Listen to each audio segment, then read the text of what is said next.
Module 15. We're going to forge ahead, and this is an incredible strategy because it tastes so good, and it's so good for your health, and it's so good for your weight control, and that is the importance of finding strength in salad. So I personally think that consuming salads is one of the easiest, tastiest ways to improve your health and simultaneously improve your weight control.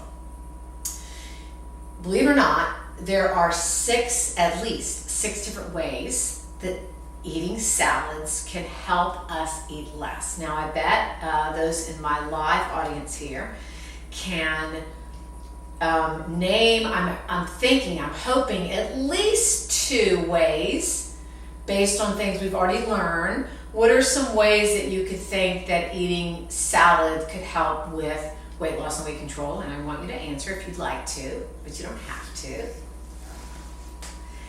F-I-V-E-R, fiber, obviously fiber. Then the other one, it would be, remember to volumize.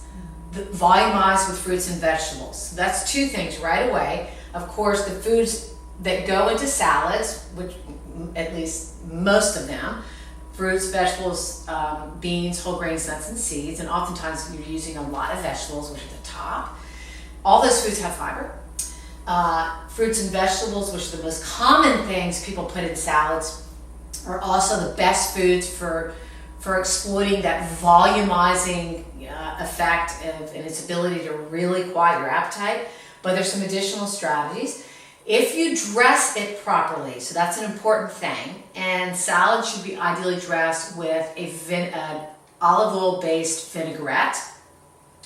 Hopefully you make it yourself, and because you can do it in less than a minute, and I've got a video on my YouTube channel that proves that, where I'm telling people about how I make my own salad dressings, and we timed it. You can do it in less than a minute, and they're delicious. So if you consume, add a healthy dressing, one that's got an olive oil base to it. The fat in the olive oil is uniquely high in a fatty acid called oleic acid, which is really effective, more effective than other forms of healthy fats, or unhealthy fats for sure, and kicking out and faster and a little bit higher appetite quieting hormones. So that oleic acid is really good at sort of beginning to shut off our hunger. The other thing is that fat delays emptying of the stomach, so it's going to keep those fruits and vegetables sitting up in that gastric pouch longer, and remember that has a powerful appetite quieting effect.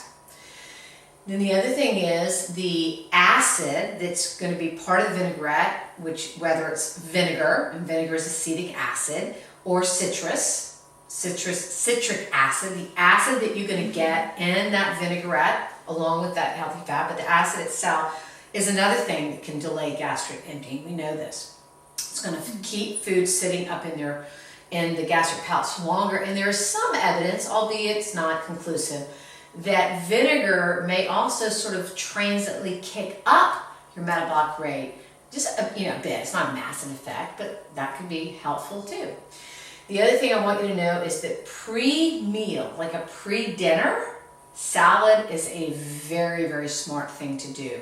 Why? Well, they've done clinical trials to be able to prove that people are going to eat less of their dinner if they consumed a pre-meal salad prior to, and it makes all kind of sense based on things you've learned of how that could be so helpful.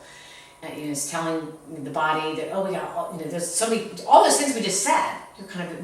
You're taking advantage of before you go to eat that meal that probably has a lot more calories in it. Does that make sense? Okay, and if you follow me on Instagram or Facebook, you probably have seen, maybe to the point that you're tired of it. In fact, I stopped doing it as much. Worried that, maybe people are getting tired of seeing all the salads I make before my dinners.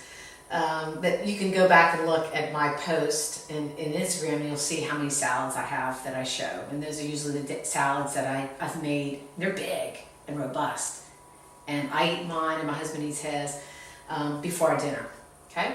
And then it's not uncommon for me, and I've talked about certainly this in my posts and in my Make It Happen Monday videos, that I For the warm weather months, which in my area of the world is many of the months, my standard lunch is going to be a big hearty salad, and then I may have another one